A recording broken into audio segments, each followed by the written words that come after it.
Halo, perkenalkan kami dari kelompok 3. Di sini kami akan melakukan uji dalam asumsi klasik, yaitu yang pertama ada uji normalitas, yang kedua ada uji multikolenialitas, yang ketiga ada uji heterokedasitas, dan yang terakhir yaitu uji autokorelasi. Nah, sebelum itu kami akan memperkenalkan diri kami. Perkenalkan, nama saya Daniel Honta. Nama saya Arni. Saya Ratiska Pare. Saya Gladys Budiman. Nama saya Venisa Wahani. Baiklah, sekarang saya akan menjelaskan tentang pengertian uji normalitas. Uji normalitas adalah sebuah uji yang dilakukan dengan tujuan untuk menilai sebaran data pada sebuah kelompok data atau variabel. Apakah sebaran data tersebut berdistribusi normal ataukah tidak? Data dikatakan berdistribusi normal apabila tidak mempunyai perbedaan yang signifikan atau yang baku dibandingkan dengan normal baku. Jika menggunakan uji statistik, misalnya menggunakan uji Kolmogorov-Smirnov, variabel dikatakan berdistribusi normal jika dinilai signifikannya lebih dari atau sama dengan 0,05 atau signifikan 0,05. Sebaliknya, jika signifikan kurang dari 0,05 atau sig kurang dari 0,05, maka variabel atau data dinyatakan tidak berdistribusi normal. Untuk mencari residual yang pertama, kita pilih analyze, baru kita pilih regresi, dan kita pilih linear. Lalu kita riset terlebih dahulu, dan kita masukkan produktivitas untuk yang pertama dependen, pendapatan X1 bagian ini, dan pendapatan X2 di bagian ini. Lalu kita pilih save, kita pilih unstandardized ini, dan kita pilih continue. Lalu kita pilih OK. Pada bagian ini kita telah mendapatkan residual yang pertama. Untuk mengetahui data ini normal atau tidak, kita pilih dengan analyze, lalu kita pilih non-parametric test, dan kita pilih legacy dialog, dan kita pilih one sample QS. Lalu kita masukkan residual yang pertama, lalu kita pilih OK. Pada residual yang pertama ini kita mendapatkan hasil 0,29, yang artinya dia lebih kecil daripada 0,05, yang artinya datanya tidak normal. Lalu untuk mencari data yang normal, kita hilangkan dulu yang ini, lalu kita pilih transform, dan kita pilih compute variable, dan kita riset terlebih dahulu yang ini. Lalu kita masukkan untuk yang pertama ln x1, dan kita cari yang di all ini ln, dan kita naikkan ke atas, lalu kita pilih ln x1, dan kita ketik OK. Nah, untuk mendapatkan uji normalitas yang baik, kita lakukan hal yang sama dengan X2 dan Y, yaitu adalah transform compute variable. Ini ganti dengan X2, ini ganti dengan X2, lalu kita pilih OK. Lalu selanjutnya Y, transform compute variable, dan kita pilih Y, kemudian kita hapus yang ini, lalu kita masukkan Y, lalu kita ketik OK. Nah, di sini kita telah memiliki ln x1, ln x2, dan ln Y. Selanjutnya kita masuk dalam analyze. Kita cari regresi, kemudian linear, kemudian ini kita riset terlebih dahulu, kemudian masukkan lny pada dependent, ln X1 pada blok ini dan X2 pada bagian ini. Lalu kita pilih save, baru kita pilih unstandardize ini, baru kita klik continue dan oke. Di sini kita memiliki residual yang kedua. Selanjutnya kita pilih di analyze dan kita pilih non-parametric test dan kita pilih legacy dialog dan one sample KS. One simple KS ini, sebelum itu kita reset terlebih dahulu dan kita pilih residual yang kedua. Di mana residual kedua ini, lalu kita pilih oke. Di sini kita mendapatkan lebih 0,200. Artinya ini lebih besar daripada 0,05 yang artinya data ini merupakan data yang normal. Baik, selanjutnya uji multikoliniaritas. Uji multikoliniaritas merupakan bagian dari uji asumsi klasik dalam analisis regresi linear berganda untuk melihat apakah variabel independen X saling berkorelasi tinggi satu sama lain.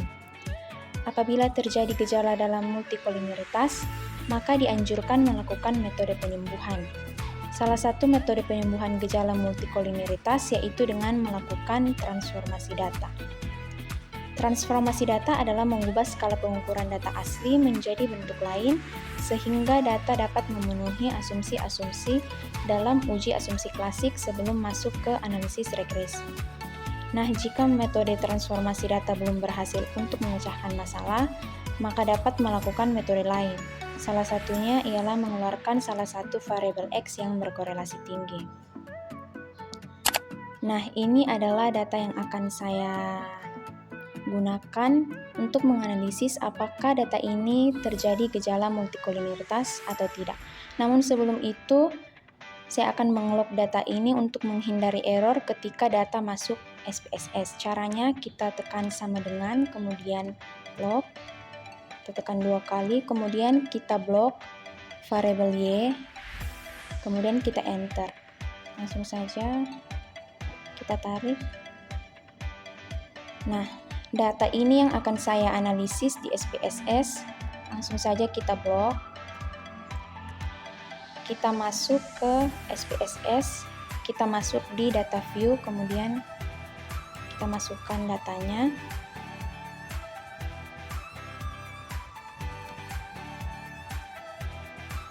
Nah, lanjut kita masuk di variable view. Untuk kolom name kita ganti menjadi Y, X1, X2, dan X3. Nah, untuk kolom label kita ganti yang menjadi PDRB, kemudian X1 menjadi investasi, kemudian X3 tenaga kerja,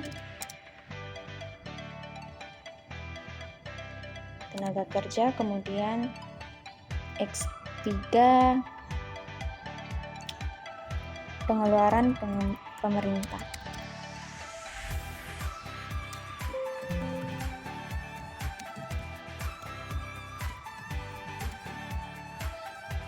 Nah, langsung saja kita akan menguji data ini, apakah data ini mengalami gejala multikol atau tidak. Caranya kita masuk di analyze, kemudian regression, linear, kemudian untuk variabel Y kita masukkan di dependent, dan untuk variabel X1, X2, dan X3 kita masukkan ke independent. Kemudian kita pilih statistik, kita hilangkan checklist pada estimate dan model fit. Kemudian kita checklist pada collinearity diagnostics. Kita continue, kemudian kita oke.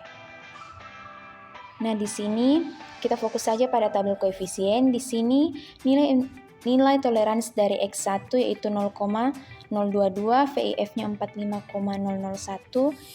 Nilai toleransi dari X2 0,071, VIF-nya 14,097, kemudian nilai toleransi dari X3 0,38 dan VIF-nya 26,438. Nah, Maka dapat disimpulkan data ini mengalami gejala multikolineritas dikarenakan nilai VIF-nya lebih besar dari 0,10. Untuk itu dianjurkan untuk melakukan metode penyembuhan. Di sini saya akan melakukan metode transformasi data. Caranya, kita masuk di transform, kemudian kita pilih compute variable. Untuk target variable kita tekan sqrt underscore x1. Di function group kita pilih arithmetic, kemudian untuk function and special variables kita pilih sqrt, kita tekan 2 kali, kemudian variabel x1 kita masukkan ke dalam numeric expression, kita tekan 2 kali, kemudian kita oke. Nah, untuk variabel selanjutnya sama, kita masuk ke transform compute variable x1 menjadi x2. Caranya sama. Oke. Kemudian x3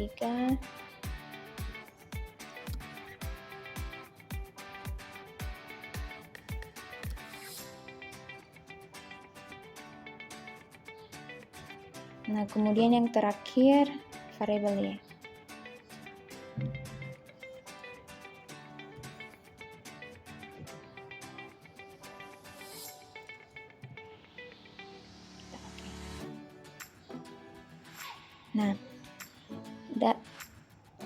Nah, data hasil transformasi ini yang akan saya akan analisis kembali apakah data ini masih mengalami gejala multicol atau tidak. Caranya sama, analyze, kemudian regression, linear, kita reset, kemudian sqrt kita masukkan ke dependent, kemudian sqrt x1, x2, dan x3 kita masukkan di independent. Kita pilih statistik, kita hilangkan checklist pada estimate dan model fit, kemudian kita checklist pada collinearity diagnostics. Continue, kemudian oke. Nah, di sini dapat dilihat bahwa nilai VF dari hasil transformasi data tersebut masih mengalami gejala multicol. Nah, untuk itu di sini saya akan mengeluarkan salah satu variabel yang memiliki korelasi tinggi. Di sini saya akan memilih variabel x1. Caranya kita tekan kanan, klik kanan, kemudian kita clear.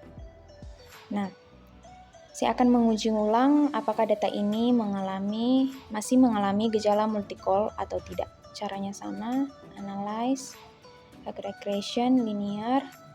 Di sini sudah otomatis variabel x1-nya sudah terhapus, lalu kita oke. Nah, kita fokus saja pada tabel koefisien. Di sini nilai toleransi dari x2 yaitu 0,123, VIF-nya 8,107, kemudian untuk variabel x3 nilai toleransinya 0,123, kemudian nilai VIF-nya 8,107. Untuk itu dapat disimpulkan bahwa data ini sudah terbebas dari gejala multicol dengan menggunakan dua metode, yaitu transformasi data, kemudian yang kedua menghapus salah satu variabel yang memiliki korelasi tinggi. Nah, sekarang kita masuk ke dalam uji heterokedasitas.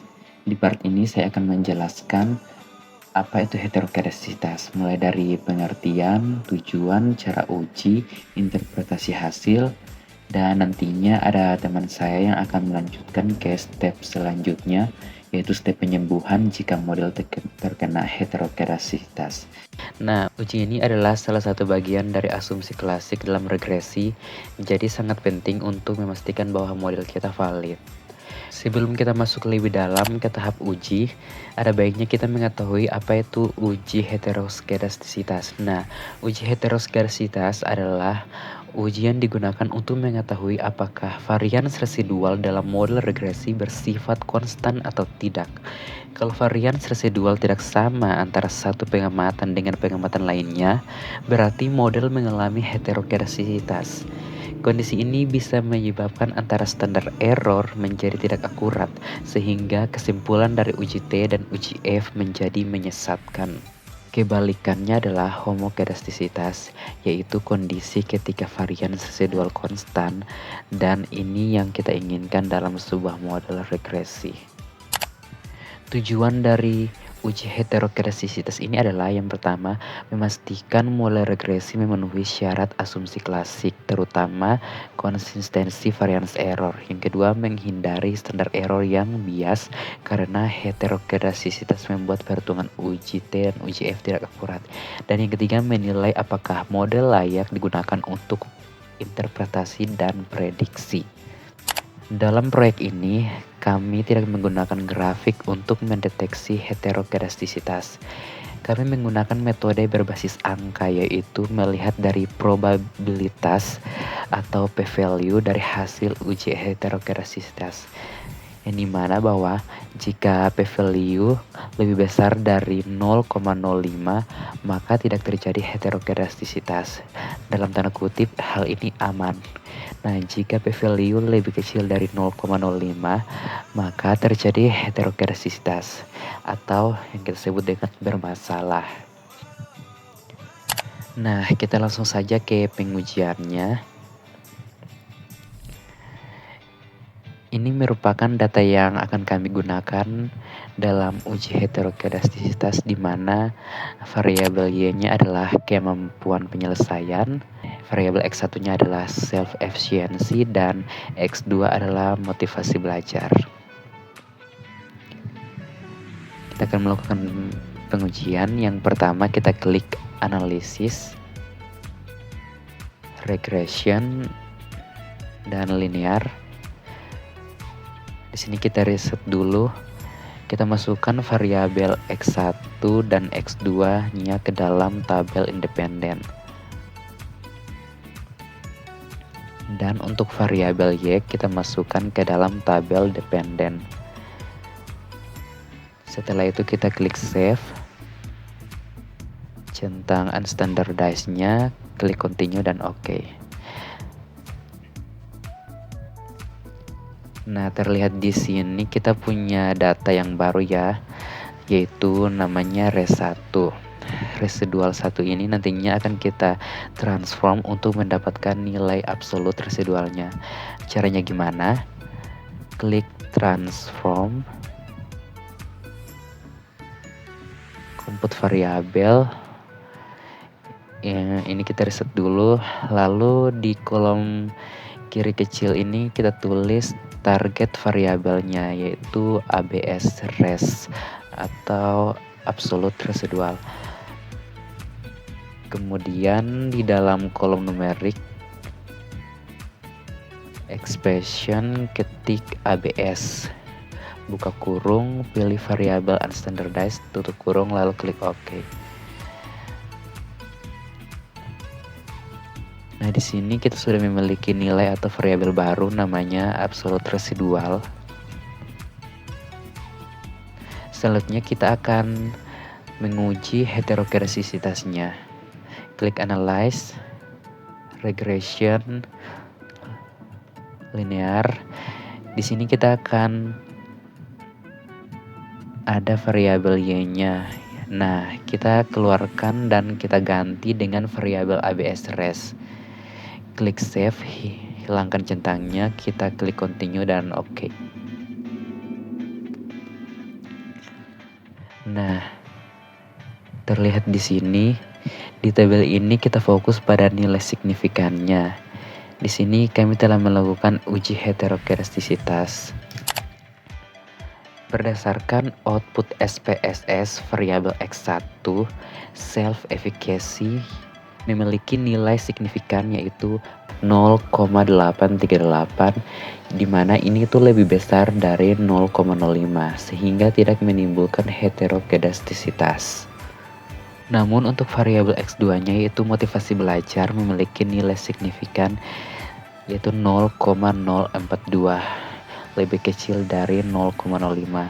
Artinya terdapat heterokedastisitas pada model regresi kami yang kali ini.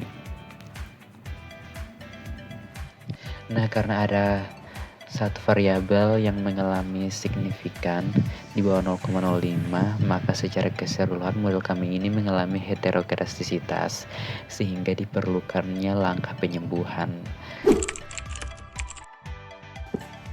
Baik, di sini saya mau mencoba atau melakukan transformasi untuk mengubah salah satu data variabel. Di sini saya memilih X2 karena variabel ini yang mengalami heterokedastisitas. Oke, yang pertama kita klik transform, terus kita klik compute variable. Pada target variabel kita masukkan X22 karena X22 yang akan menjadi variabel baru. Pada numeric expression kita masukkan X2 dikurangi 0,50 dikali dengan unstandardized, terus kita klik OK.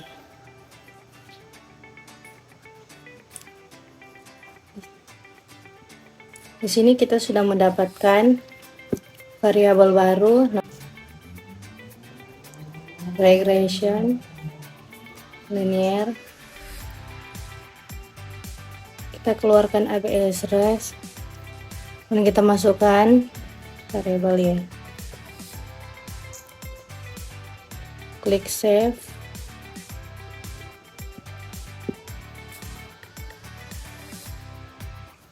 Dan kita centang, continue, oke.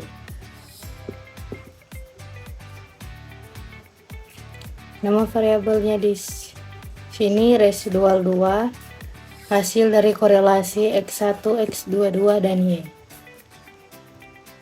Data res2 ini kita transform lagi, kita cari nilai absolute residualnya. Transform compute variable. Pada target variable kita masukkan ABS res. Ini kita masukkan ABS dan masukkan unstandardized res2. Oke. Nah, ini nilai yang baru kita ubah dan kita terus klik regression, linear. Kita masukkan ABS res, kita keluarkan variabelnya dan kita hapus centang, continue, oke. Nah, sini kita sudah mendapatkan nilai yang memenuhi syarat, yaitu data ini sudah tidak mengalami gejala heterokedastisitas karena nilai signifikansinya itu sudah di atas 0,5.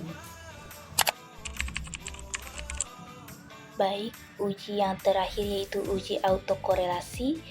Uji autokorelasi adalah sebuah analisis statistik yang digunakan untuk mengetahui apakah ada korelasi variabel yang ada di dalam model prediksi dengan perubahan waktu.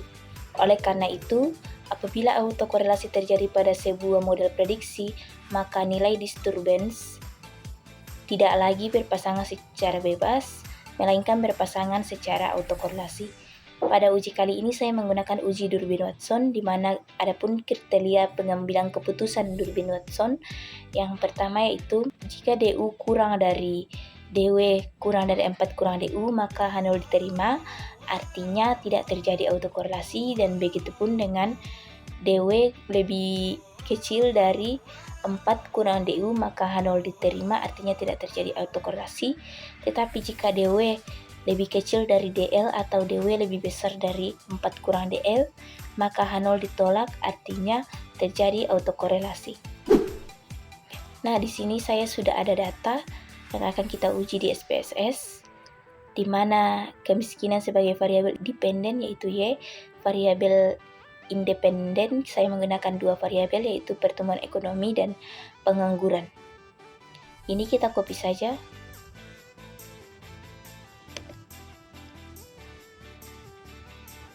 Kita masukkan ke SPSS.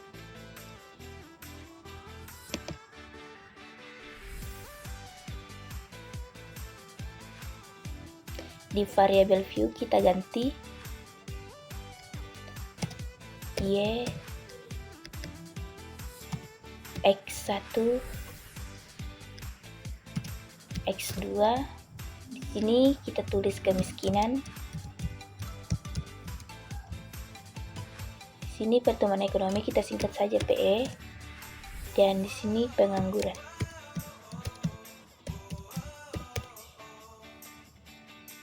Kita klik analyze, regression, linear.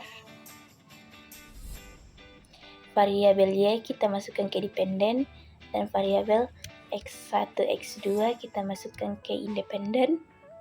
Kita pilih statistik, kita klik Durbin Watson, continue dan save. Kita klik unstandardized reset, dan kita klik continue dan oke. Nah, ini adalah kita fokus pada model Sebree. Output ini sudah saya pindahkan ke Word untuk kita analisis. Kita masuk ke Word.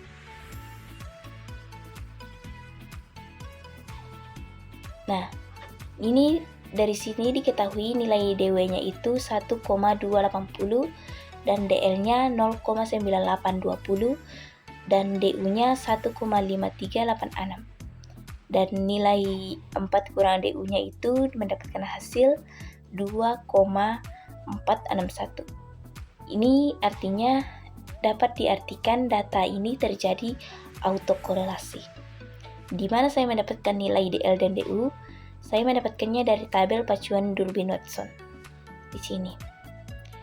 Tadi kan datanya ada 16 dan variabel independennya saya menggunakan 2 variabel. Jadi fokus kita di sini 16 dan di K2.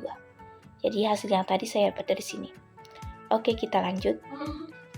Kita masuk ke menu transform, compute variabel. Di sini kita tulis lag_res. Di sini kita pilih lag 1.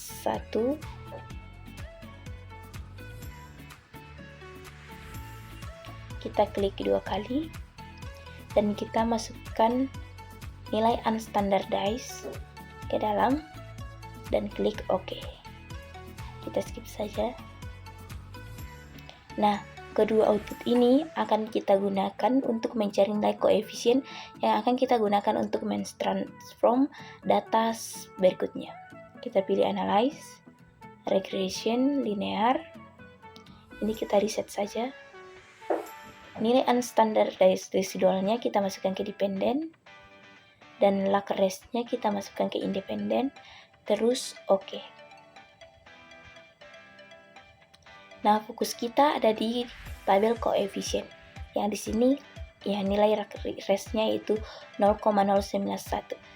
Nilai ini perlu diingat karena akan kita gunakan untuk transformasi data selanjutnya. Oke, kita masuk ke menu transform. Kita pilih compute variabel. Di sini kita ganti menjadi Y. Dan ini kita hapus saja. Ini kita hapus saja.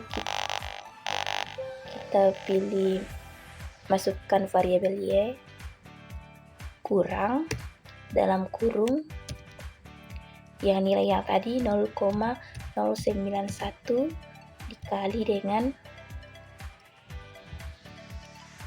kita masukkan lag, kita masukkan variabel Y ke dalam dan tutup kurung dan klik OK.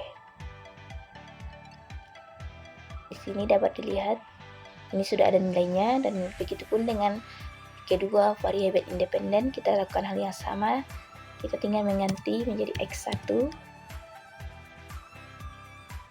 Di sini kita ganti X1 dan di sini juga X1 dan klik OK. Kita lakukan yang sama dengan variabel X2.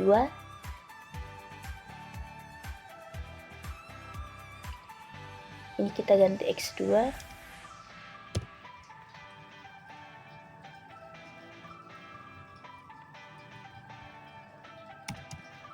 Kita masukkan X2 ke sini dan di sini.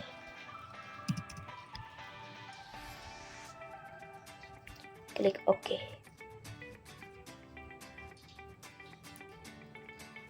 Nah, di sini sudah ada output baru yang akan kita gunakan untuk menguji apakah data masih terjadi autokorelasi atau tidak. Karena sebelumnya terjadi. Kita masuk ke Analyze, Regression, Linear. Ini kita reset saja. Kita masukkan lag Y ke dalam dependent dan lag X1, X2 kita masukkan ke independent. Di menu statistik kita pilih Durbin-Watson dan continue. Kita klik OK. Nah, ini adalah output terbaru setelah melalui uji Cochran-Orcutt. Ini sudah saya copy ke Word dan ini. Nah, ini hasil output setelah uji Cochran-Orcutt. Dapat dilihat di sini nilai Durbin-Watson-nya sudah meningkat dari yang sebelumnya hanya 1,280 sekarang menjadi 1,937. Ini dapat diartikan nilai DU-nya sudah lebih kecil daripada nilai DW-nya. Ini adalah nilai DU dan ini nilai Durbin-Watson setelah melalui uji Cochran-Orcutt, dan nilai 4 kurang DU yaitu ini 2,461. 2,461. Ini saya dapat dari 4 kurang 1,538 dan ini hasilnya. Jadi ini sudah memenuhi kriteria pengambilan keputusan Durbin-Watson dan dapat disimpulkan bahwa data sudah terbebas dari autokorelasi.